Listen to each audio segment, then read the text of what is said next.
당장 내 집에서 꺼져. 아니, 내 눈앞에서 사라져. 피가 거꾸로 솟는 분노 속에서도 이상하게 저 아이의 겁에 질린 얼굴에서 눈을 뗄 수가 없었습니다. 왜일까요? 저 하찮은 아이의 절망이 20년 전 모든 것을 잃었던 제 모습과 겹쳐 보이는 것은 그저 기분 나쁜 착각일 뿐입니다. 이바구 시작 전에 구독과 좋아요 부탁드리며 끝까지 함께 해주세요. 저 아이 강은정은 이제 겨우 23. 제 딸 지훈이가 살아있었다면 꼭 저 아이 또래였을 겁니다.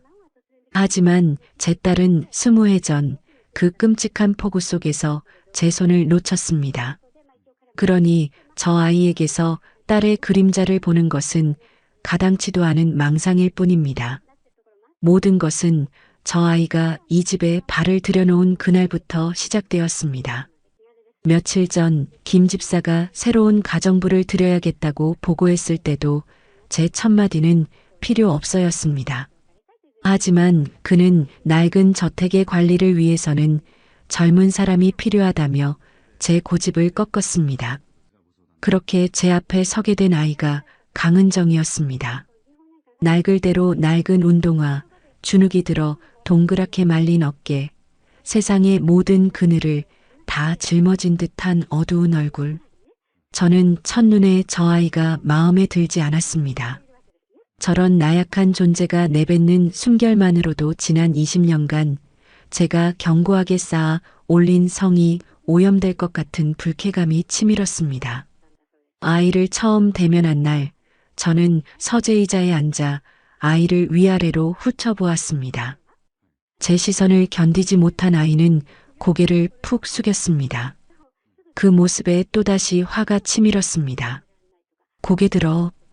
제 말에 아이는 화들짝 놀라며 저를 바라봤습니다.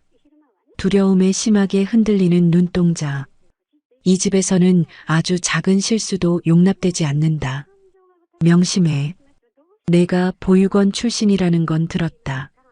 동정 따위로 널 들인 게 아니야. 김 집사의 체면을 봐서 딱 한 달 기회를 주는 거다. 그 안에 내 마음에 들지 않으면 그땐 내 발로 걸어나가야 할 거야. 네, 회장님. 열심히 하겠습니다. 목소리는 또 어찌나 미약한지. 저는 혀를 차며 김 집사에게 아이를 데려가라 눈짓했습니다. 제게 열심이란 단어는 아무런 의미가 없습니다.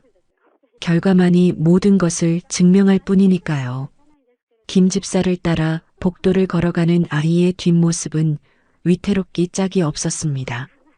마치 세찬 바람만 불어도 금방이라도 쓰러질 듯한 가녀린 들풀 같았습니다. 저런 아이가 과연 이 거대한 저택의 무게를 견딜 수 있을까? 아니, 견디게 둘 생각조차 없었습니다. 저 아이가 온 후로 며칠간 저는 평소보다 더 날카롭게 모든 것을 살폈습니다.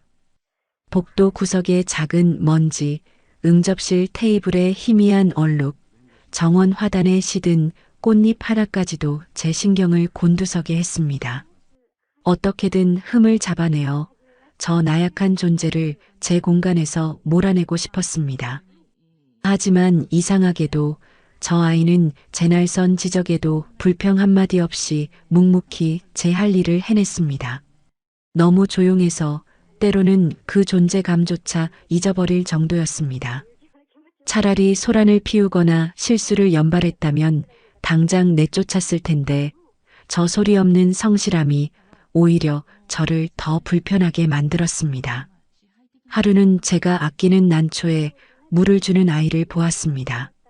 조심스러운 손길로 잎사귀 하나하나를 닦아주는 모습은 꽤나 정성스러워 보였습니다.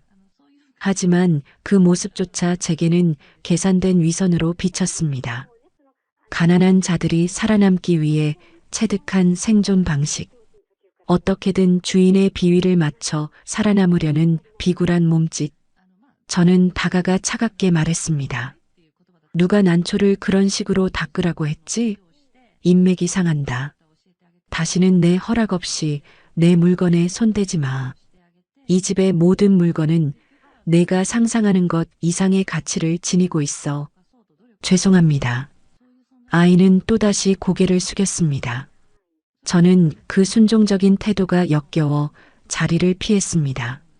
저 아이의 모든 것이 제 과거의 상처를 건드리는 것 같았습니다. 제가 버려야만 했던, 그러나 끝내버리지 못한 나의 나약했던 모습들.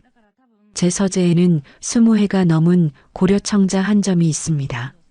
세상 사람들은 그 가치를 5억 원이라 떠들지만 제게는 돈으로 환산할 수 없는 물건입니다. 남편이 죽고 회사가 휘청거리고 세상 모든 것이 저를 배신했을 때도 오직 저 청자만이 제 곁을 지켰습니다. 죽은 딸 지훈이의 숨결이 깃든 유일한 흔적이자 제 영혼의 일부이기 때문입니다. 매일 아침 제가 직접 부드러운 천으로 그 서늘하고 매끄러운 표면을 닦아내는 것으로 하루를 시작합니다. 마치 살아있는 딸아이의 얼굴을 매만지듯 그 차가운 감촉을 느끼며 제 안의 슬픔을 다스리곤 했습니다. 그래서 그 어떤 누구의 손길도 허락한 적이 없습니다. 저 청자는 오직 저만의 성역이었습니다. 사건이 터진 그날 아침, 저는 중요한 해외 바이어와의 조찬 약속이 잡혀 있었습니다. 평소보다 이른 시간에 집을 나서야 했기에 늘 하던 의식을 치를 시간이 없었습니다. 현관을 나서려다 문득 서재에 홀로 남겨진 청자가 마음에 걸렸습니다. 김 집사, 내가 오늘 바빠서 그러니 서재 청자 먼지만 가볍게 털어놓게. 절대 손으로 만지거나 젖은 천을 사용해서는 안 되네. 알겠나? 예, 회장님. 조심해서 다녀오십시오. 그것이 제 생애 가장 끔찍한 실수였습니다. 20년간 단 한 번도 어겨본 적 없는 철칙을 그날따라 왜 깨고 싶었던 걸까요? 어쩌면 그 아이의 순종적인 태도에 저도 모르게 아주 잠시 경계심을 풀었었는지도 모르겠습니다. 바이어와의 미팅은 성공적이었습니다. 수천억 원 규모의 계약을 따냈지만 마음 한구석의 불안감은 좀처럼 가시지 않았습니다. 왠지 모르게 자꾸만 서재의 청자가 눈앞에 어른거렸습니다. 저는 예정보다 이르게 미팅을 파하고 저택으로 차를 몰았습니다. 저택에 가까워질수록 심장은 이유 없이 더 빨리 뛰기 시작했습니다. 저택에 도착했을 때 김 집사가 사색이 된 얼굴로 저를 맞았습니다. 그의 표정을 보는 순간 모든 것이 잘못되었음을 직감했습니다. 회장님, 그게 무슨 일이야? 똑바로 말해. 서재에 강은정이가 청소를 하겠다고 들어가서는 제가 나오라고 했는데도 심장이 쿵 하고 내려앉았습니다. 저는 김 집사를 밀치다시피 하고 서재로 향했습니다. 복도를 달리는 동안 제 머릿속에서는 수만 가지의 끔찍한 상상이 스쳐 지나갔습니다. 제발 아니기를. 제 발걸음 소리에 놀란 듯 서재 안에서 무언가 덜컹거리는 소리가 들렸습니다. 문을 거칠게 열었을 때 저는 제 눈을 의심했습니다. 강은정, 저 아이가 감히 제 청자를 두 손으로 들고 있었습니다. 제가 그토록 신신당부했건만 먼지를 터는 것을 넘어 아예 들어 올려 젖은 천으로 닦고 있었던 겁니다. 그 하얗고 가느다란 손가락이 제 성욕을 더럽히고 있었습니다. 너 지금 뭐 하는 짓이야? 제 고함은 천둥처럼 서재를 울렸습니다.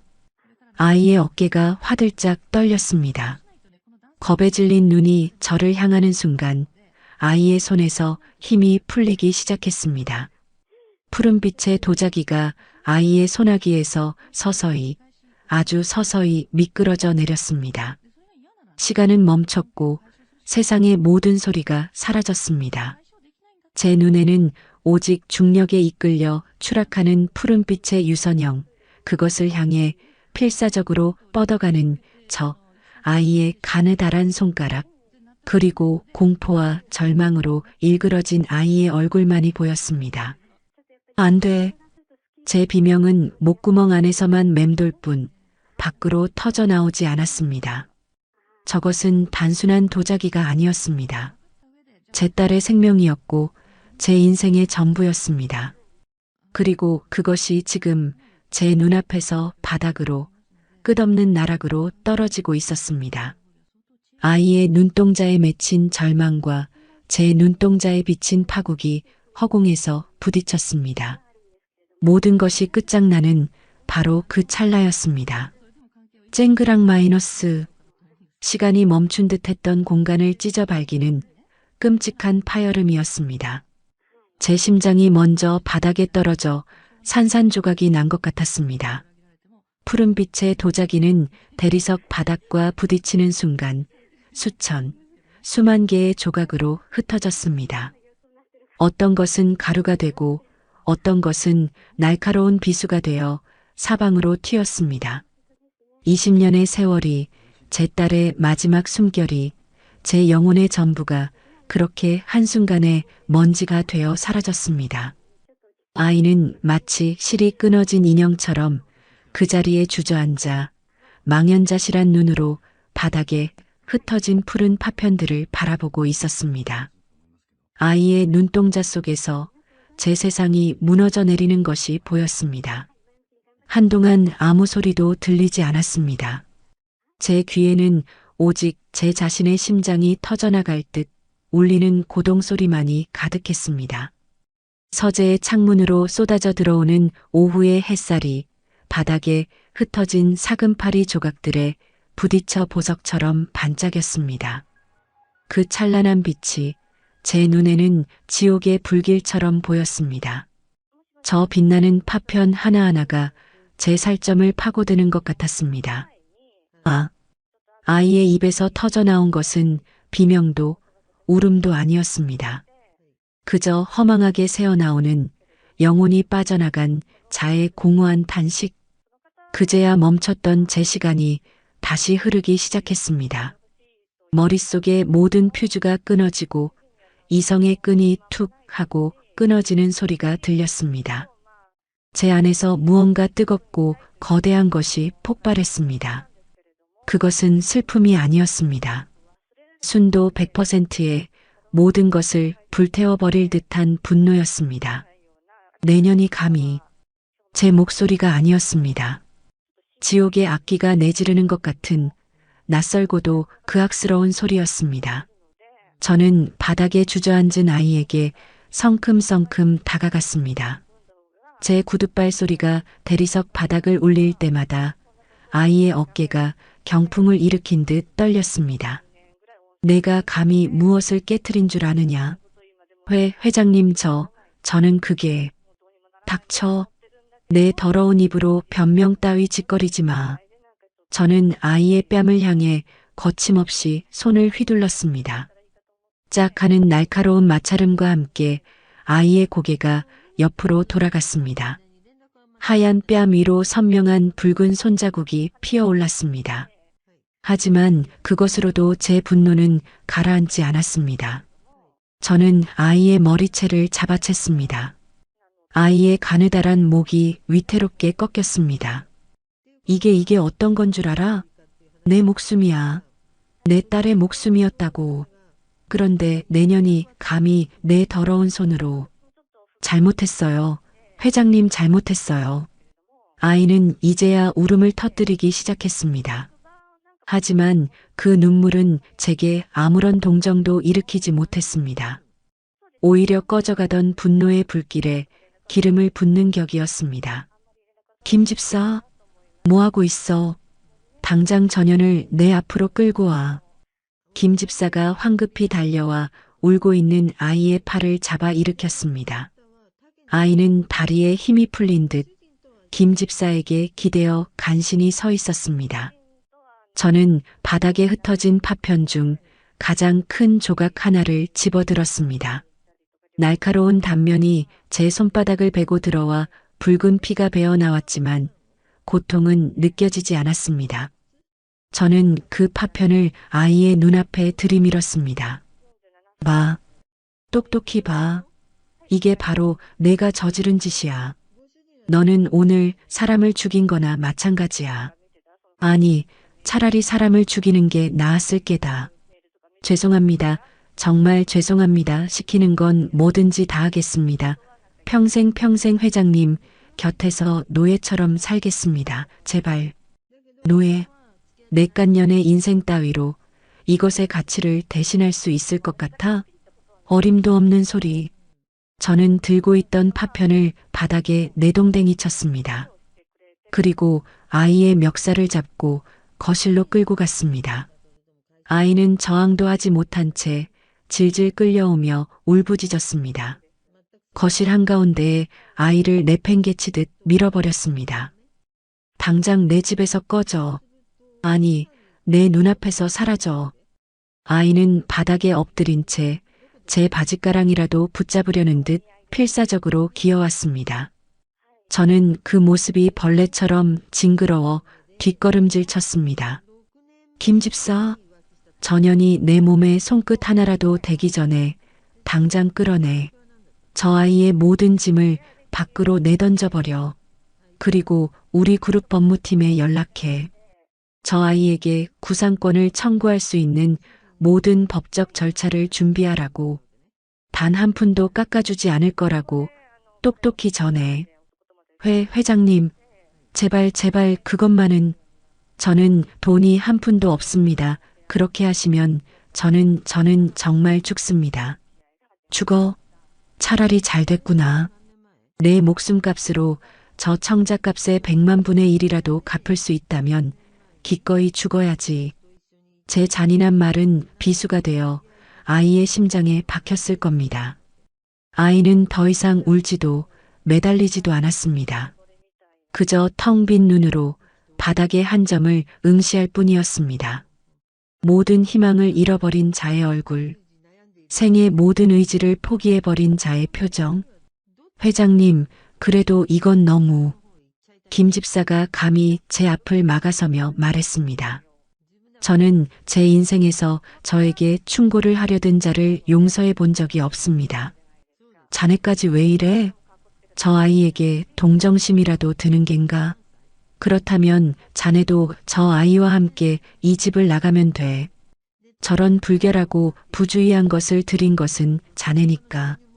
자네도 책임에서 자유로울 순 없어. 죄송합니다. 김 집사는 더 이상 아무 말도 하지 못하고 고개를 숙였습니다. 그는 제 성격을 누구보다 잘 아는 사람이니까요.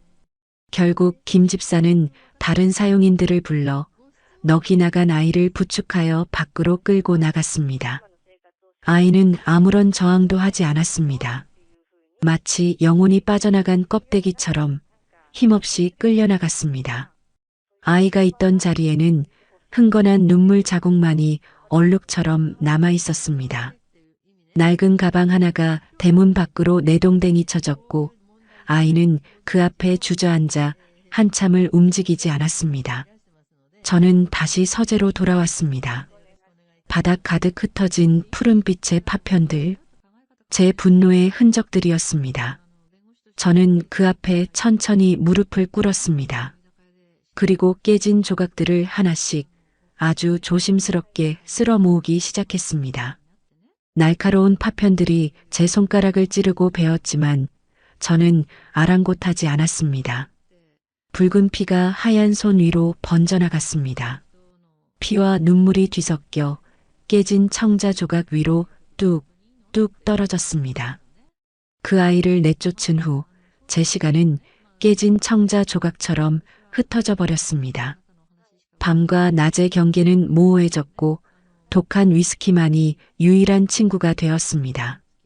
저는 깨진 청자 조각들을 검은 벨벳 상자에 담아두고는 마치 장례를 치른 사람처럼 서재에 틀어박혀 세상과 저를 단절시켰습니다.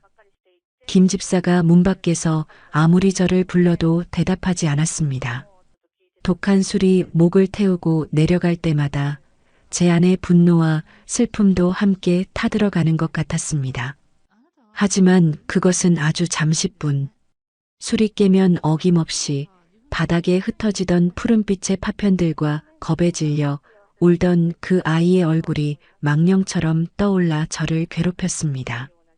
그깟 계집애 하나 때문에 내 인생이 통째로 부정당한 것 같은 지독한 모멸감, 그리고 동시에 제 손으로 딸의 마지막 흔적마저 박살내버렸다는 끔찍한 죄책감. 두 개의 감정이 독사처럼 제 심장을 번갈아 물어뜯으며 단 한순간도 평온을 허락하지 않았습니다. 저는 잠드는 것이 두려웠습니다. 눈을 감으면 어김없이 20년 전 그날의 악몽이 찾아왔기 때문입니다. 흙탕물 속에서 저를 향해 뻗어오던 지훈이의 작은 손. 엄마 하고 외치던 아이의 목소리가 회장님 하고 울부짖던 강은정. 그 아이의 목소리와 겹쳐 들리며 제 고막을 찢었습니다. 저는 비명을 지르며 잠에서 깨어나기를 반복했습니다. 며칠이 지났을까 더는 지켜볼 수 없었는지 김 집사가 거의 부술듯이 서재문을 열고 들어왔습니다. 그는 제 앞에 놓인 수많은 술병들을 보고는 깊은 한숨을 내쉬었습니다. 회장님, 이러시면 정말 큰일 나십니다. 그만하시고 제발 나가. 제 목소리는 쇳소리처럼 갈라져 나왔습니다. 회장님, 드릴 말씀이 있습니다. 그 아이 얘기라면 꺼내지도 마. 강은정이 갈 곳이 없다며 아직도 저택 주변을 맴돌고 있습니다. 담벼락 밑에서 웅크리고 밤을 새우는 것을 경비팀장이 발견했다고 합니다. 며칠째 굶은 모양인지 안색이 말이 아닙니다. 그래서 나더러 어쩌라고. 그 아이가 길바닥에서 얼어 죽든 굶어 죽든 이제 나와는 상관없는 일이야. 내쫓은 건 나지만 이 지경까지 이른 건 그 아이의 나약함 탓이지.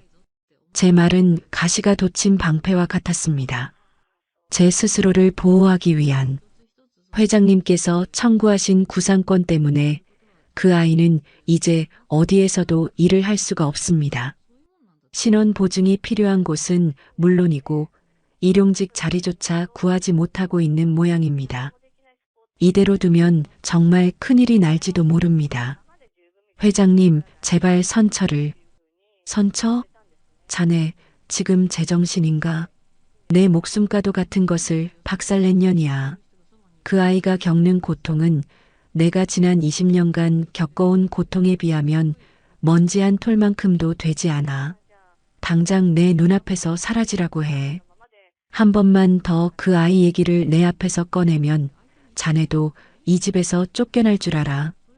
저는 손에 잡히는 대로 술병을 집어 벽난로를 향해 던져버렸습니다. 와장창 하고 깨지는 소리가 마치 그날의 악몽을 재현하는 듯 했습니다. 김 집사는 아무 말도 하지 못하고 깊은 슬픔이 담긴 눈으로 저를 바라보다가 조용히 방을 나갔습니다. 저는 다시 혼자가 되었습니다. 하지만 김 집사의 말이 독처럼 제 뇌리에 퍼져나갔습니다. 담벼락 밑에서 밤을 새운다고? 굶고 있다고? 그 아이의 텅 비어있던 눈동자, 모든 것을 포기한 듯한 그 표정이 자꾸만 눈앞에 어른거렸습니다. 이러다 정말 큰일이 날지도 모릅니다. 김 집사의 목소리가 이명처럼 귓가에 맴돌았습니다. 만약 정말 저 아이가 잘못되기라도 한다면 사람들은 모두 저를 손가락질할 것입니다. 제 명성에 흠집이 가는 것은 둘째치고 제 자신이 저 자신을 용서할 수 없을 것 같았습니다. 청자를 깬 것은 그 아이지만 그 아이를 벼랑 끝으로 내몬 것은 바로 저였으니까요. 밤새 고민했습니다. 술기운과 죄책감, 분노와 연민이 뒤섞여 제 정신을 갉아먹었습니다. 동이틀 무렵 저는 결국 결정을 내렸습니다. 이 지긋지긋한 악몽의 고리를 끊어내기 위해서는 그 아이를 제 눈앞에서 완전히 그리고 합법적으로 치워버려야 했습니다. 저는 김 집사를 호출했습니다. 제 몰골 역시 그 아이만큼이나 엉망이었을 겁니다. 그 아이 데려와. 예, 회장님. 내일 아침까지 내 눈앞에 데려다 놔. 마지막으로 직접 단판을 짓고 내 시야에서 영원히 사라지게 만들 테니. 다음 날 아침 약속된 시간에 김 집사는 초주검이 된 아이를 데리고 제 서재로 들어왔습니다. 며칠 사이에 아이는 정말 해골처럼 변해 있었습니다. 푹 꺼진 눈, 갈라진 입술, 흙먼지가 묻어 얼룩덜룩한 옷. 그 처참한 몰골이 오히려 제 분노를 잠재웠습니다. 분노 대신 차가운 이성이 고개를 들었습니다. 꼴이 이게 뭐냐? 동정이라도 사려는 수작이야? 죄송합니다. 아이는 힘없이 고개를 숙였습니다. 저는 책상 위에 두툼한 돈 봉투와 각서 한 장을 던졌습니다. 이거 가지고 다시는 내 눈에 띄지 마. 여기에는 내가 평생 먹고 살 돈이 들어있다. 대신 이 각서에 서명해. 청자에 대한 모든 책임은 본인에게 있으며 귀하에게 어떠한 정신적, 물질적 피해 보상도 요구하지 않을 것을 약속합니다. 여기에 서명하면 구상권은 청구하지 않으마. 내 마지막 잡이다. 아이는 떨리는 눈으로 돈 봉투와 각서를 번갈아 보았습니다. 그리고는 이내 떨리는 손으로 펜을 집어들었습니다. 제 앞으로 다가와 각서에 서명을 하려던 순간 아이의 몸이 종이장처럼 휘청거렸습니다. 어딜? 저는 반사적으로 아이의 팔을 강하게 붙잡았습니다.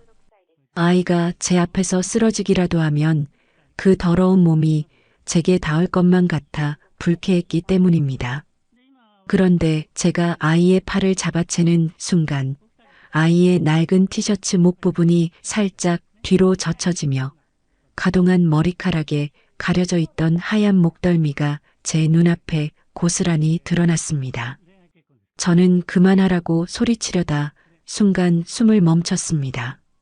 아이의 왼쪽 목덜미, 귓불 바로 아래, 거기에 점이 있었습니다. 그냥 평범한 점이 아니었습니다. 마치 작은 새가 날개를 펼친 듯한 아주 특이한 모양의 점이었습니다. 세상의 모든 소리가 한순간에 멎었습니다. 눈앞의 모든 풍경이 아득하게 멀어졌습니다. 제 심장이 바닥으로 더 깊은 심연으로 끝없이 추락하는 것 같았습니다. 머릿속이 하얗게 비어버렸습니다. 아니, 하얗게 변한 것이 아니었습니다. 20년 전 폭우가 쏟아지던 그날의 기억이 낡은 필름처럼 제 눈앞에서 재생되기 시작했습니다. 그날도 오늘처럼 무더운 여름이었습니다. 갑작스럽게 불어난 강물은 순식간에 모든 것을 집어삼켰습니다. 아수라장이 된 피난 행렬 속에서 저는 3살배기 지훈이의 손을 놓치고 말았습니다. 엄마 하고 외치던 아이의 마지막 목소리, 흙탕물 속으로 사라지던 작은 몸짓, 그리고 아이의 목덜미에 있던 작은 점, 남편과 저만 아는 우리 딸만의 표식이었습니다. 날개를 펼친 작은 새 모양의 점. 아닙니다. 그럴 리가 없습니다. 지훈이는 죽었습니다. 시신조차 찾지 못했지만 그 흙탕물 속에서 살아남았을 리가 없습니다. 저는 지난 20년간 매일 밤 딸아이의 환영에 시달렸습니다. 하지만 그것은 어디까지나 제 죄책감이 만들어낸 허상일 뿐이었습니다. 그런데 지금 제 눈앞에 저 아이의 목에 똑같은 모양의 점이 있습니다. 회장님? 왜 그러십니까? 저 좀 놔주세요. 제 소나기에 잡힌 아이의 팔이 가늘게 떨리고 있었습니다. 제 손 역시 제 의지와 상관없이 미친 듯이 떨리고 있었습니다.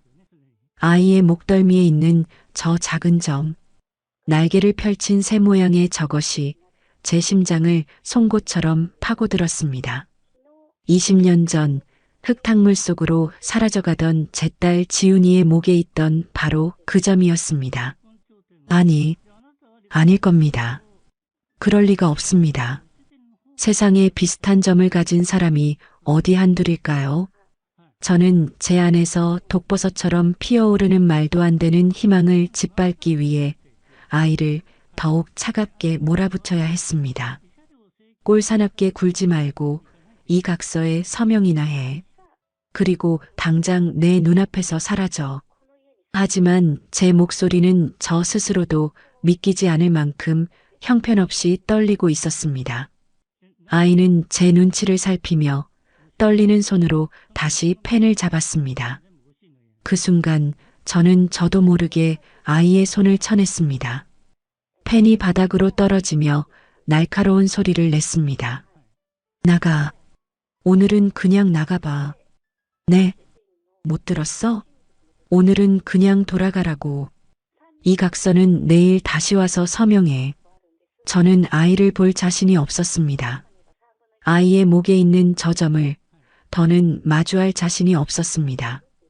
아이는 어리둥절한 표정으로 저와 김 집사를 번갈아 보더니 이내 꾸벅 인사를 하고는 도망치듯 서재를 빠져나갔습니다.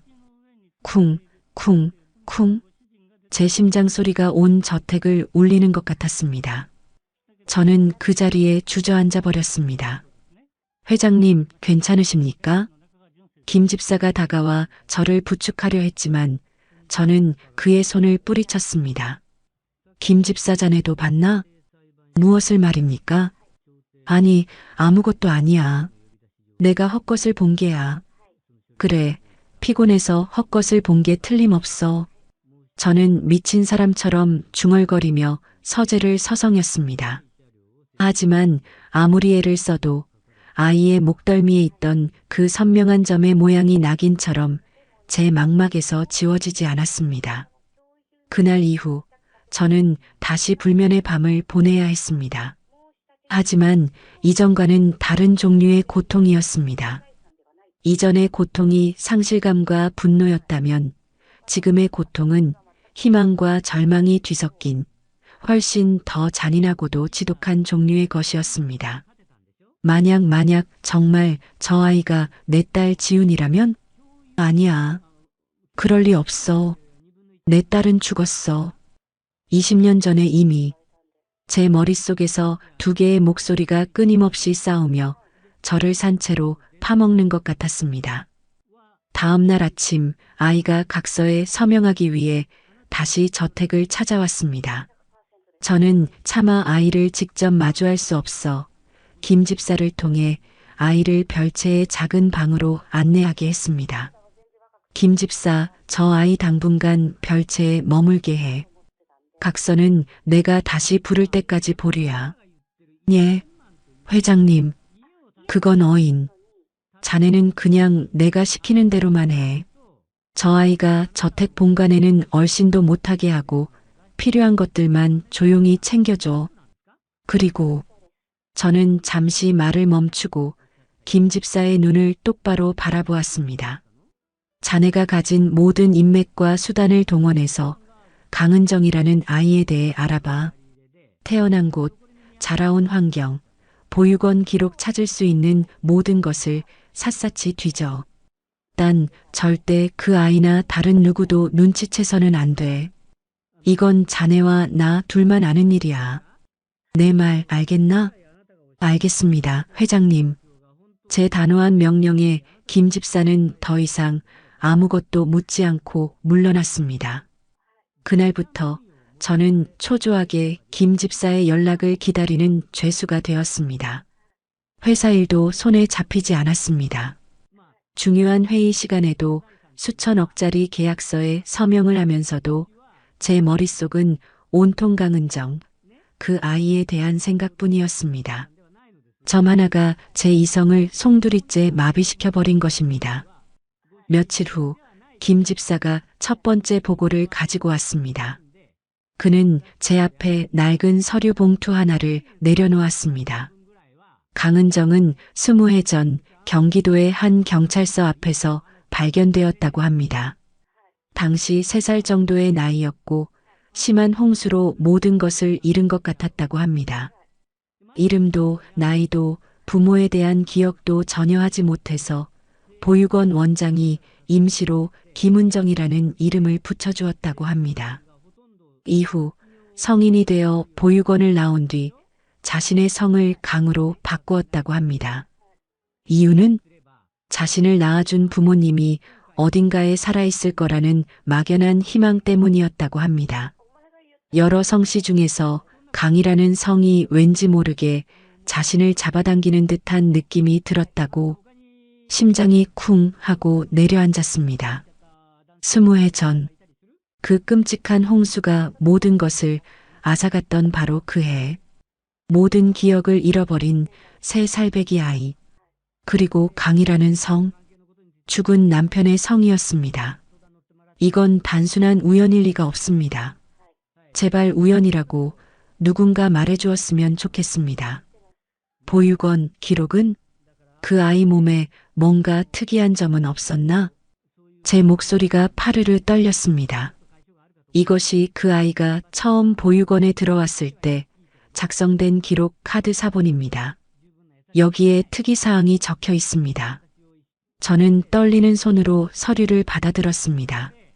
낡고 변색된 종이 위에는 김은정이라는 이름과 함께 발견 당시 옷차림 붉은색 원피스, 특이사항 왼쪽 목덜미에 작은 새 모양의 점 있음이라고 선명하게 적혀 있었습니다.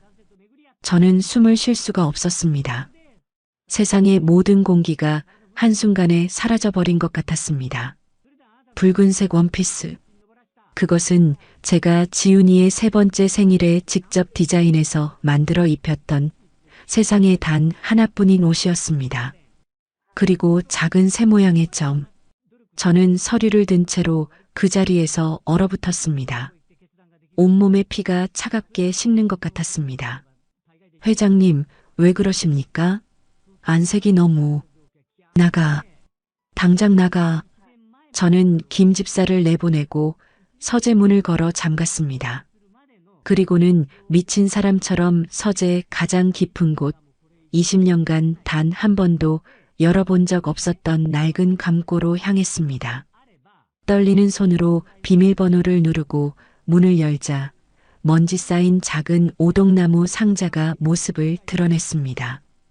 그 안에는 지훈이가 어릴 때 가지고 놀던 딸랑이, 처음 신었던 앙증맞은 신발, 그리고 붉은색 원피스를 입고 정원에서 환하게 웃고 있는 새 살배기 지훈이의 사진이 있었습니다. 저는 돋보기를 들어 사진 속 딸아이의 목덜미를 확대했습니다. 그곳에는 기록 카드에 적힌 것과 똑같은 모양의 점이 날개를 펼친 작은 새가 선명하게 찍혀 있었습니다.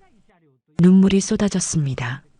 아니, 눈물 같은 것은 나오지 않았습니다. 그저 마른 울음만이, 짐승의 울음소리 같은 소리만이 제 입에서 터져 나왔습니다. 지훈이, 내 딸 지훈이가 살아있었다고? 그 끔찍한 흙탕물 속에서 살아남았다고?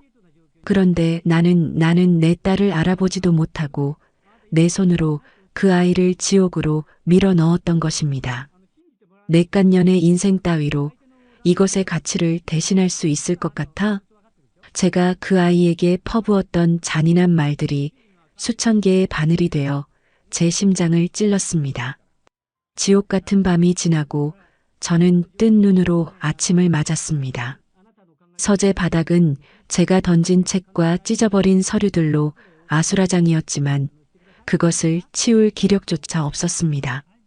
제 머릿속은 오직 단 하나의 생각으로 가득 차 있었습니다. 어떻게 해야 하는가?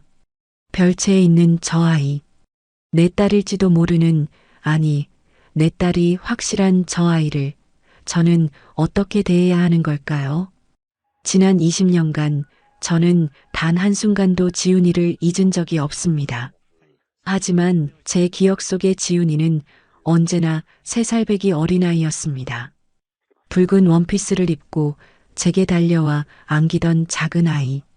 하지만 지금 별채에 있는 저 아이는 세상의 모든 풍파를 다 겪은 23살의 낯선 여자입니다.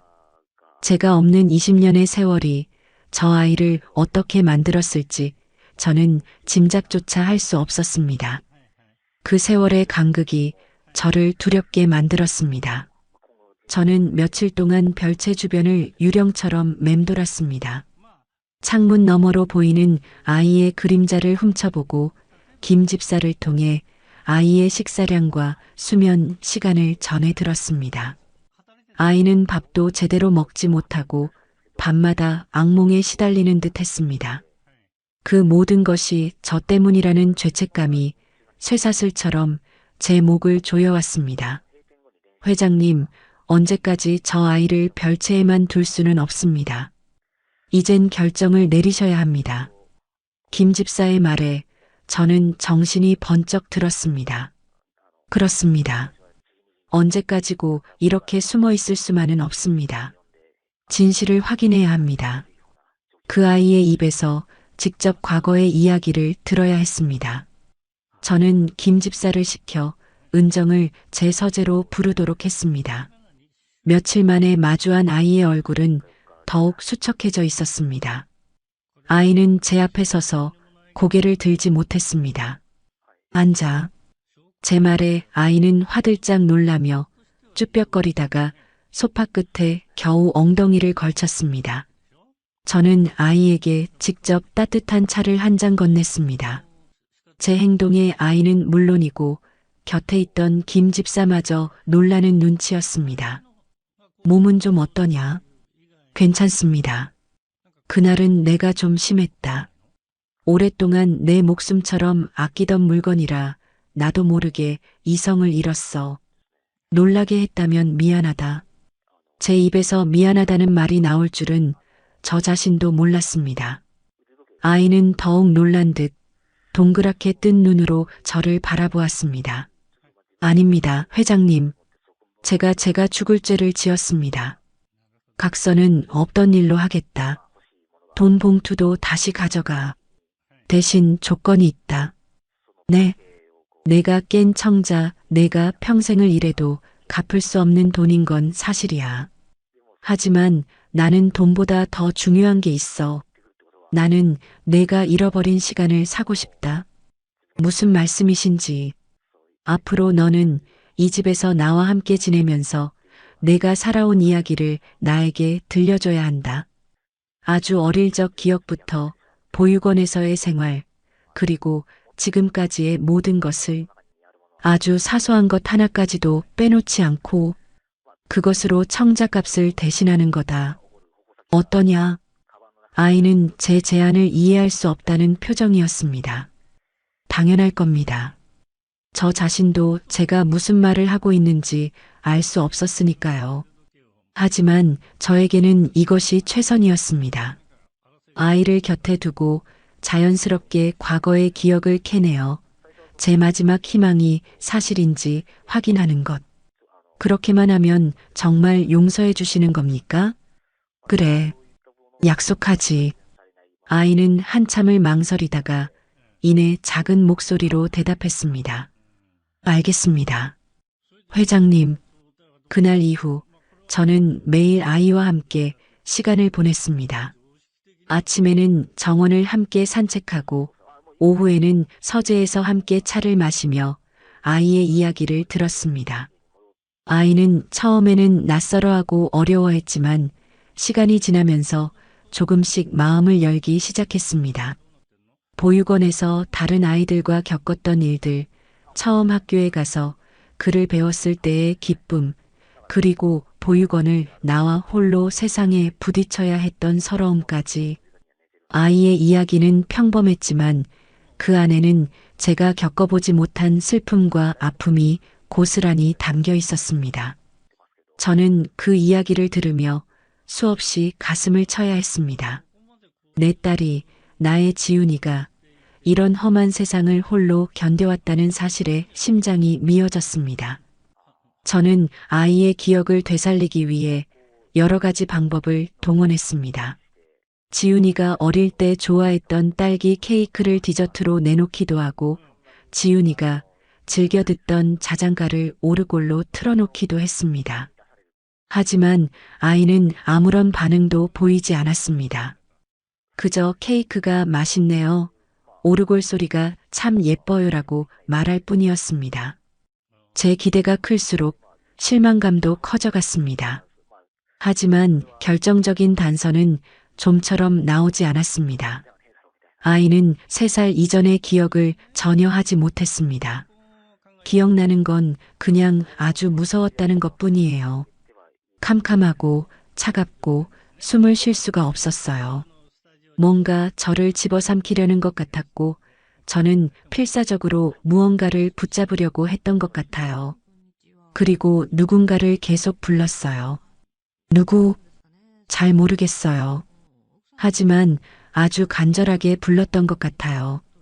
엄마, 엄마. 그 말을 듣는 순간 제 심장이 멎는 것 같았습니다. 그렇습니다. 지훈이는 제 딸이었습니다. 늘 제 품에 안겨 잠이 들곤 했습니다. 그날도 제 손을 놓치기 전까지 아이는 제 옷자락을 꼭 붙잡고 있었습니다. 물이 무섭니까? 네. 저는 물을 보면 숨이 막혀요. 특히 비가 많이 오는 날이면 온몸이 떨리고 아무것도 할 수가 없어요. 보육원에서도 장마철만 되면 저 때문에 선생님들이 고생을 많이 하셨다고 들었어요.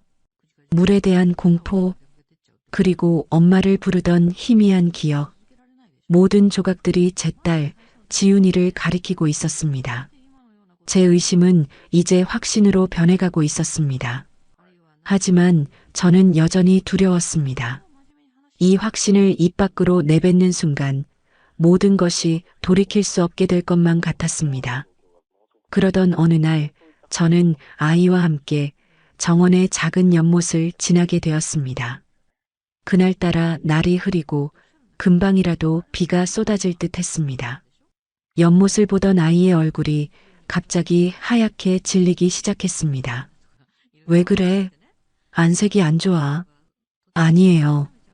괜찮아요. 하지만 아이의 몸은 사시나무처럼 떨리고 있었습니다. 아이는 저도 모르게 뒷걸음질 치다가 그만 발을 헛디뎌 연못에 빠지고 말았습니다. 연못은 깊지 않았지만 아이는 마치 세상이 무너진 것처럼 비명을 지르며 허우적거렸습니다. 살려주세요. 살려주세요. 저는 순간 20년 전 그날의 악몽과 마주했습니다. 흙탕물 속에서 허우적거리던 작은 아이. 저는 이성을 잃고 곧바로 연못으로 뛰어들었습니다. 그리고는 아이를 끌어안고 필사적으로 밖으로 나왔습니다. 괜찮아. 괜찮아, 아가. 이제 괜찮아. 저는 저도 모르게 아이를 아가라고 부르며 아이의 등을 토닥였습니다. 아이는 제 품에 안겨 어린아이처럼 서럽게 울었습니다. 그리고 그때 저는 보았습니다. 젖은 머리카락 사이로 드러난 아이의 목덜미. 그곳에는 운명처럼 작은 새 모양의 점이 선명하게 빛나고 있었습니다. 제 마지막 의심의 조각이 그렇게 아이의 눈물과 함께 씻겨 내려가고 있었습니다. 저는 아이를 부축해 방으로 데려가 눕혔습니다. 아이는 울다 지쳐 잠이 들었습니다.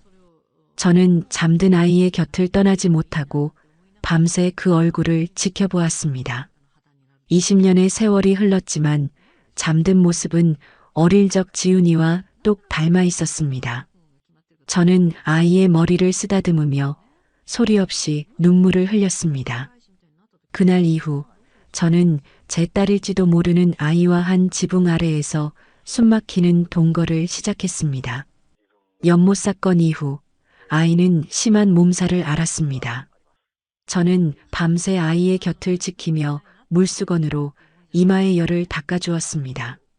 20년 만에 처음으로 제 딸의 얼굴을 마음껏 어루만져 보는 순간이었습니다. 잠든 아이의 얼굴은 천사와도 같았습니다.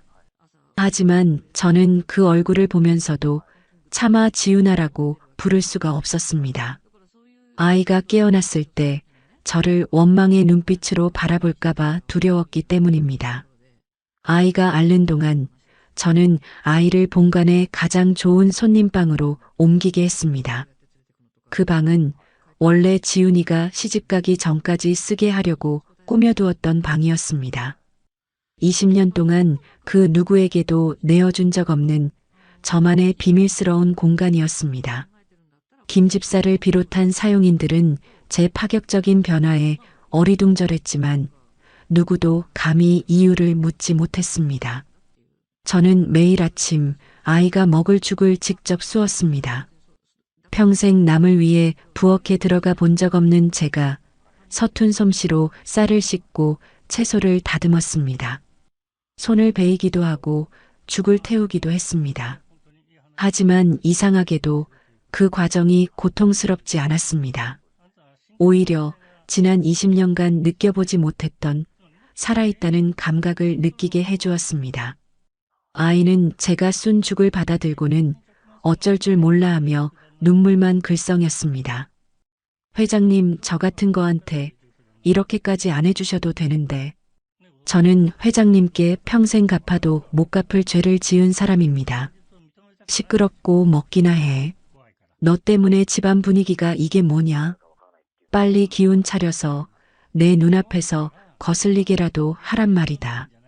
제 말은 여전히 가시 돋쳐 있었지만 그 안에 담긴 진심을 아이도 조금은 느꼈을까요? 아이는 묵묵히 죽을 다 비웠습니다.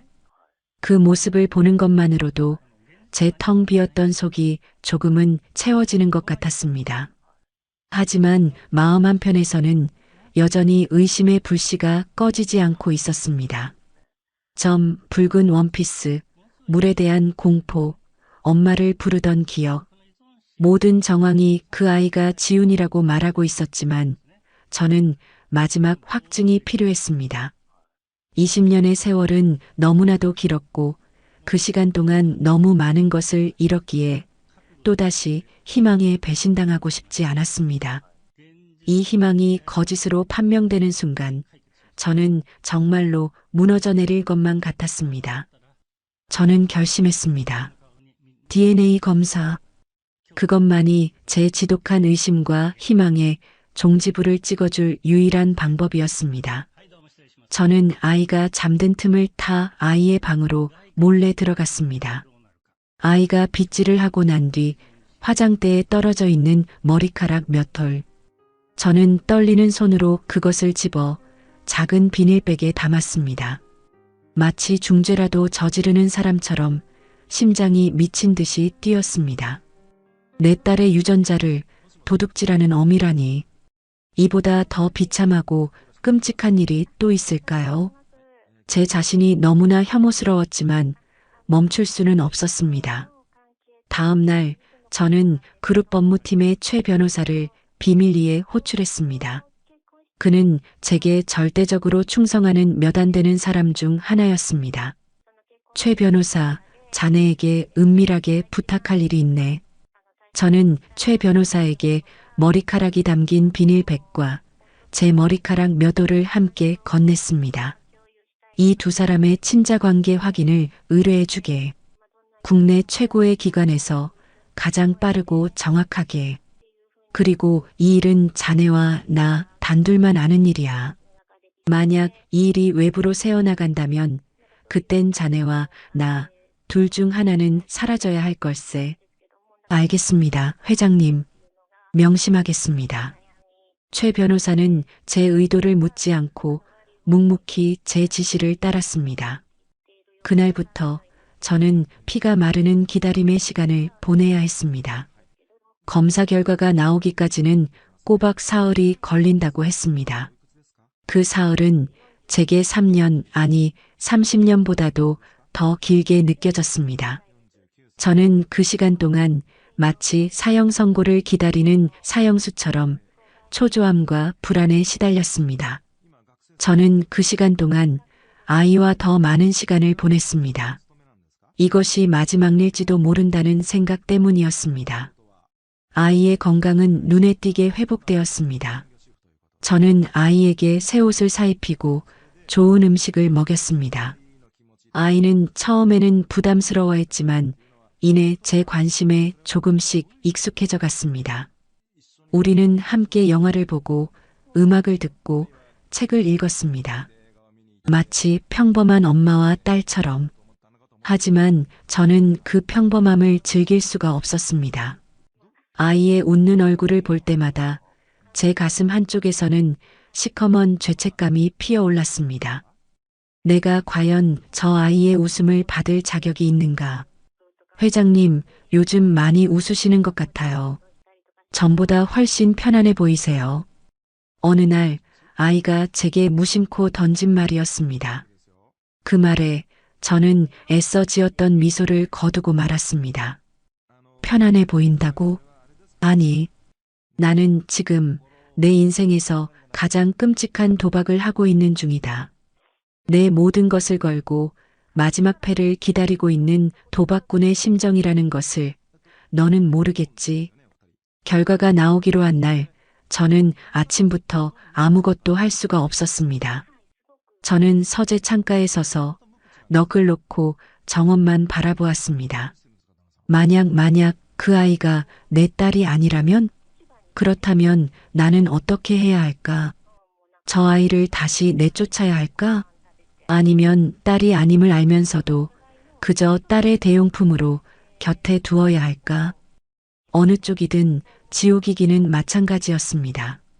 반대로 만약 그 아이가 정말 내 딸이라면? 그렇다면 나는 그 아이에게 무슨 말을 해야 할까? 내가 내 애미다. 20년 전에 널 잃어버리고 이제 와서야 알아본 죄 많은 애미다. 라고 말해야 할까? 그 말을 하는 순간 아이의 눈에 비칠 제 모습은 어떤 모습일까요? 원망? 경멸? 아니면 동정? 저는 그 어떤 것도 감당할 자신이 없었습니다. 오후가 되자 최 변호사에게서 전화가 왔습니다. 회장님, 결과가 나왔습니다. 그래. 그래서 결과는 직접 서류로 확인하시는 것이 좋을 것 같습니다. 지금 바로 댁으로 가겠습니다. 저는 심장이 멎는 것 같았습니다. 최 변호사의 침착한 목소리는 오히려 폭풍 전야의 고요함처럼 느껴졌습니다. 30분 후 최 변호사가 서재로 들어왔습니다. 그는 제 앞에 노란색 서류 봉투 하나를 내려놓았습니다. 그 얇은 종이 봉투가 제게는 천근만근의 무게로 느껴졌습니다. 나가보게. 저는 최 변호사를 내보내고 떨리는 손으로 봉투를 집어들었습니다. 하지만 차마 그것을 뜯어볼 용기가 나지 않았습니다. 저는 봉투를 든 채 20년 전의 그날을 떠올렸습니다. 붉은 원피스를 입고 제 손을 잡고 있던 작은 아이. 엄마, 저기 나비야. 하며 웃던 아이의 얼굴. 그리고 순식간에 모든 것을 앗아간 검은 흙탕물. 저는 그 자리에 주저앉아 어린아이처럼 오열하기 시작했습니다. 20년 동안 단 한 번도 흘리지 않았던 눈물이었습니다. 죄책감과 후회, 그리고 마지막 희망이 뒤섞인 눈물. 저는 그렇게 한참을 울고 또 울었습니다. 그리고 마침내 결심했습니다. 어떤 결과가 나오든 저는 더 이상 도망치지 않기로 했습니다. 저는 떨리는 손으로 마침내 운명의 봉투를 뜯기 시작했습니다. 떨리는 손으로 마침내 운명의 봉투를 뜯었습니다. 얇은 종이 한 장이 제 20년의 세월을 판결하는 심판대와도 같았습니다. 저는 차마 눈을 뜨고 결과를 확인할 수가 없어 두 눈을 질끈 감았습니다. 제발, 제발, 신이시여, 만약 당신이 존재한다면 제 평생 단 한 번의 기적을 허락해 주소서. 제발. 한참의 시간이 흐른 후 저는 천천히 눈을 떴습니다. 그리고 서류의 가장 마지막 줄에 적힌 문장을 읽었습니다. 친자관계 확률 99%. 순간 세상의 모든 소리가 사라지고 시간이 멈췄습니다. 제 심장이 멎는 것 같았습니다. 아니, 멎었던 심장이, 지난 20년간 돌처럼 굳어있던 제 심장이 다시 뛰기 시작했습니다. 99%. 그것은 단순한 숫자가 아니었습니다. 그것은 기적이었습니다. 제 딸 지훈이가 제 딸이 살아있다는 신의 응답이었습니다. 아, 제 입에서는 의미를 알 수 없는 소리가 터져 나왔습니다. 기쁨인지 슬픔인지 환희인지 고통인지 모를 감정들이 한꺼번에 몰아치며 제 온몸을 뒤흔들었습니다. 저는 서류를 부서져라 움켜쥐고 그 자리에 주저앉아 오열했습니다. 하지만 이번의 눈물은 이전의 죄책감과 후회의 눈물이 아니었습니다. 20년 만에 되찾은 희망의 눈물, 감사의 눈물, 그리고 내 딸을 알아보지 못하고 온갖 모진 말과 행동으로 상처를 준 이 어미의 피눈물이었습니다. 지훈아, 내 딸 살아있었구나. 살아있어줘서 고맙다. 정말 고맙다. 저는 20년 전의 사진을 꺼내 들고 사진 속 딸의 얼굴을 쓰다듬으며 한참을 울었습니다. 그리고 결심했습니다. 더 이상은 단 하루도, 단 한순간도 제 딸을 혼자 두지 않겠다고. 더 이상은 이 어미의 비겁함 때문에 내 딸을 외롭게 만들지 않겠다고. 저는 자리에서 벌떡 일어나 미친 사람처럼 서재를 뛰쳐나갔습니다. 목적지는 단 하나. 제 딸이 있는 곳, 은정이가 있는 손님방이었습니다. 복도를 달리는 동안 김 집사와 다른 사용인들이 놀란 눈으로 저를 쳐다봤지만 저는 아랑곳하지 않았습니다. 지금 제 눈에는 아무것도 보이지 않았습니다. 오직 제 딸의 얼굴만이 어른거릴 뿐이었습니다. 손님방 문을 거칠게 열었을 때 아이는 창가에 앉아 뜨개질을 하고 있었습니다. 제 인기척에 놀란 아이가 고개를 들었습니다. 그 순수한 눈망울과 마주하는 순간 저는 또다시 가슴이 무너져 내렸습니다. 저렇게 맑고 예쁜 아이를 나는 왜 알아보지 못했을까? 회장님? 무슨 일 있으세요? 아이가 걱정스러운 얼굴로 제게 물었습니다. 저는 아무 말도 할 수 없었습니다. 그저 아이에게로 천천히 한 걸음 한 걸음 다가갔습니다. 제 눈에서는 또다시 눈물이 비오듯 쏟아졌습니다. 아이는 제 모습에 당황하며 자리에서 일어나 어쩔 줄 몰라 했습니다. 회장님, 왜 우세요? 어디 안 좋으세요? 저는 아이의 앞에 섰습니다. 그리고 제 평생 단 한 번도 누구에게도 굽혀본 적 없었던 제 무릎을 아이의 앞에서 천천히 꿇었습니다. 회장님, 왜 이러세요? 이러지 마세요. 아이가 기겁을 하며 저를 부축하려 했지만 저는 아이의 손을 잡고 놓아주지 않았습니다. 저는 눈물로 범벅이 된 얼굴로 아이의 얼굴을, 제 딸의 얼굴을 하염없이 바라보았습니다. 그리고 20년 동안 단 한 번도 불러보지 못했던 제 가슴 속에 사무치도록 그리웠던 그 이름을 마침내 입 밖으로 꺼냈습니다. 지훈아. 네.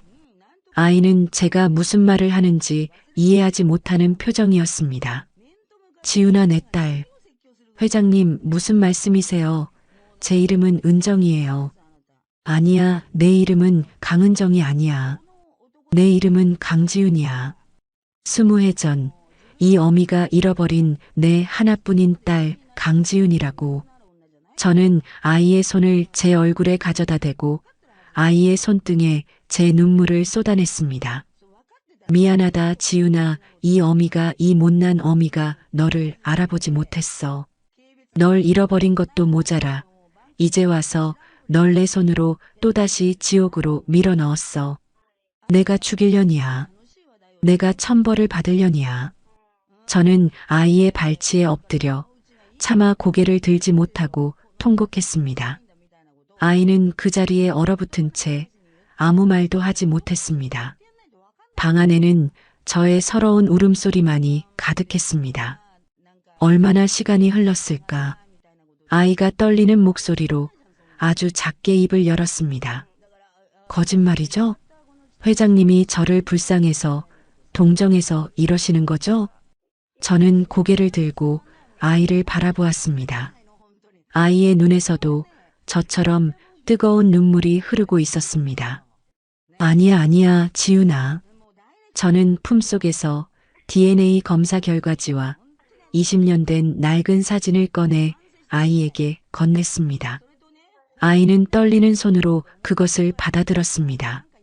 그리고 사진 속 붉은 원피스를 입은 어린아이와 자신의 목에 있는 점과 검사 결과지에 적힌 친자 관계 확률 99%라는 글자를 번갈아 보았습니다. 아이의 눈동자가 지진이라도 난 듯 세차게 흔들리기 시작했습니다. 아이는 비틀거리며 뒷걸음질 치다가 벽에 등을 기댄 채 주르륵 하고 주저앉았습니다. 아니야, 그럴 리 없어. 우리 엄마는 죽었을 텐데. 아이가 중얼거리는 소리에 제 심장이 다시 한번 갈기갈기 찢어졌습니다. 저는 아이에게 기어가 아이를 와락 끌어안았습니다. 아니야, 나 여기 있잖아. 내 엄마 여기 살아있잖아, 지훈아. 엄마가 미안해, 정말 미안해. 제 품에 안긴 아이는 한참을 흐느끼다가 이내 어린아이처럼 목 놓아 울기 시작했습니다. 엄마 하고 저를 부르며 제 옷자락을 놓칠세라 꽉 붙잡았습니다. 20년 전 그 흙탕물 속에서 저를 부르던 그 목소리였습니다. 저는 아이를 더 세게 끌어안았습니다. 다시는 이 손을 놓치지 않겠다고 신에게 그리고 내 딸에게 맹세하며 함께 울고 또 울었습니다. 20년의 길고 긴 세월이 그렇게 우리의 눈물 속에서 하나로 이어지고 있었습니다. 그동안 아이를 구박하고 못살게 굴었던 제 모습이 주마등처럼 스쳐 지나갔습니다. 아이의 뺨을 때리고 머리채를 잡고 저주를 퍼부었던 순간들, 그 모든 것이 부메랑이 되어 제 심장을 꿰뚫었습니다. 저는 제 딸을 제 손으로 학대했던 용서받지 못할 죄인이었습니다. 하지만 아이는 제 품에 안겨 그저 엄마라는 말만 되뇌며 울고 있었습니다. 그 소리가 저를 더 비참하게 만들었습니다. 저는 아이에게 아무 말도 해줄 수가 없었습니다. 그저 함께 울어주는 것밖에는 제가 할 수 있는 것이 아무것도 없었습니다. 그날 이후 우리의 시간은 다시 흐르기 시작했습니다. 하지만 그것은 이전과는 전혀 다른 낯설고도 애틋한 시간이었습니다. 20년의 세월을 뛰어넘어 마주한 우리는 세상에서 가장 가깝고도 먼 엄마와 딸이었습니다. 저는 아이의 이름을 지훈이라 불렀고 아이는 저를 회장님과 엄마 사이에서 위태롭게 오가며 불렀습니다. 그 어색한 호칭의 간극만큼이나 우리 사이에는 보이지 않는 벽이 존재했습니다. 저는 지난 20년간 딸을 위해 준비해 두었던 모든 것을 아이에게 내어주었습니다. 지훈이가 어릴 때 입었던 옷과 똑같은 디자인으로 만든 옷들, 아이의 이름으로 들어두었던 적금 통장, 그리고 언젠가 딸이 돌아오면 함께 살고 싶었던 햇살이 잘 드는 방. 하지만 아이는 제가 주는 그 어떤 것도 선뜻 받지 못했습니다. 회장님, 아니, 엄마, 이건 너무 과분해요. 저는 이렇게 좋은 걸 받을 자격이 없어요. 자격이라니. 무슨 그런 섭섭한 소리를 하는 게냐. 이 세상 모든 것을 너에게 다 준다고 해도 내가 너에게 진 빚을 다 갚을 수는 없어. 그러니 제발 이 어미가 속죄할 기회라도 주려무나. 제 애원에도 아이는 여전히 불안한 눈빛을 거두지 못했습니다. 아이에게 저는 20년 만에 나타난 엄마이자 동시에 자신에게 씻을 수 없는 상처를 준 가해자였기 때문입니다. 그 사실이 제 심장을 가장 아프게 찔렀습니다. 저는 아이와의 거리를 좁히기 위해 우리가 함께 잃어버렸던 시간들을 되찾으려 노력했습니다. 우리는 함께 앨범을 보며 제가 기억하는 지훈이의 어린 시절 이야기를 들려주었습니다. 이것 봐, 지훈아. 이때 내가 3살이었는데 아빠 서재에 몰래 들어가서 이렇게 붓으로 얼굴에 낙서를 했지 뭐야. 그때 얼마나 웃었는지 몰라. 제가 그랬어요? 그럼 너는 어릴 때부터 유독 호기심 많고 겁없는 아이였어. 그런 내가 지난 20년을 어떻게 견뎠을까? 제 목소리가 또다시 잠겼습니다. 아이는 아무 말 없이 낡은 사진 속의 자신과 지금의 저를 번갈아 바라볼 뿐이었습니다. 우리는 함께 시장에 가기도 했습니다. 제가 평생 한 번도 가본 적 없는 시끄럽고 활기 넘치는 곳. 아이는 그곳에서 파는 떡볶이와 붕어빵을 보며 어린아이처럼 신기해했습니다. 이거 진짜 맛있어요. 엄마도 한번 드셔보세요. 아이가 제 입에 넣어준 따뜻한 붕어빵 한 조각. 그 달콤함에 저는 또다시 눈물을 삼켜야 했습니다. 내 딸이 지난 20년간 먹고 자랐을 이 평범한 행복을 저는 이제야 처음으로 맛보는 것이었습니다. 어느 날 밤 저는 아이와 함께 서재에서 깨진 청자 조각들을 바라보고 있었습니다. 상자 안에 담긴 푸른 파편들, 우리의 비극적인 만남을 증명하는 유일한 증거였습니다. 지훈아, 네 엄마. 이 청자 내 아빠가 나에게 준 마지막 선물이었다. 아빠요? 그래. 내 아빠는 도자기를 만드는 사람이었어. 비록 가난했지만 흙을 사랑하고 사람을 사랑하는 아주 따뜻한 사람이었지. 이 청자는 내 아빠가 평생의 역작이라며 우리 지훈이 세상에서 가장 귀한 보물을 지켜달라고 나에게 남긴 부적과도 같은 것이었다. 저는 20년 만에 남편의 이야기를 그리고 우리 가족의 이야기를 아이에게 들려주었습니다. 사업을 하던 친정의 반대를 무릅쓰고 사랑하는 남자와 결혼했던 이야기, 지훈이를 낳고 셋이서 행복했던 시간들, 그리고 남편이 불의의 사고로 세상을 떠나고 제가 악착같이 회사를 키워야만 했던 이유까지. 나는 강해져야만 했어. 이 험한 세상에서 너를 지키기 위해서는 누구에게도 얕보이지 않는 강한 사람이 되어야만 했거든. 그런데 나는 정작 가장 소중한 너를 지키지 못했구나. 강한 엄마가 아니라 그저 독한 여자만 되어버렸어. 제 고백에 아이는 조용히 제 손을 잡았습니다. 아니에요, 엄마. 엄마는 강한 분이셨어요. 혼자서 저를 그리고 이 모든 것을 지켜내셨잖아요. 제가 기억하지 못하는 시간 속에서도 엄마는 언제나 제 엄마였어요. 아이의 위로에 저는 또다시 무너져 내렸습니다. 제 딸은 제가 생각했던 것보다 훨씬 더 깊고 단단한 아이였습니다. 며칠 후 저는 그룹의 모든 임원들을 소집했습니다. 그리고 그 앞에서 폭탄 선언을 했습니다. 오늘 이 자리에서 제 후계자를 발표하고자 합니다. 임원들은 모두 술렁이기 시작했습니다. 저는 그들의 시선을 받으며 제 옆에 앉은 지훈이의 손을 잡고 일으켜 세웠습니다. 제 딸 강지훈입니다. 지난 20년간 제 곁을 떠나 있었지만 이제 제 자리로 다시 돌아왔습니다. 앞으로 이 아이가 제 모든 것을 물려받아 우리 그룹을 이끌어갈 것입니다. 회장님, 그게 무슨 말씀이십니까? 저 아가씨는 검증되지 않았습니다. 임원들의 거센 반발에도 저는 흔들리지 않았습니다. 검증은 지금부터 내가 할 겁니다. 내 모든 것을 걸고 내 딸을 최고의 경영자로 키워낼 겁니다. 이 결정에 이의가 있는 사람은 지금 당장 이 자리에서 나가도 좋습니다. 제 단호한 선언에 회의실은 순식간에 조용해졌습니다. 저는 지훈이를 바라보았습니다. 아이는 두려움과 놀라움이 뒤섞인 눈으로 저를 보고 있었습니다. 저는 아이의 손을 굳게 잡고 나지막이 말했습니다. 이제부터는 도망치지 않을 거야. 이 엄마가 너를 세상 최고의 여자로 만들어줄게. 너는 내 아빠와 나를 쏙 빼닮은 아주 특별한 아이니까. 그날 저녁 우리는 다시 서재에 마주 앉았습니다. 깨진 청자 조각들이 담긴 상자를 사이에 두고 엄마, 그래, 내 딸.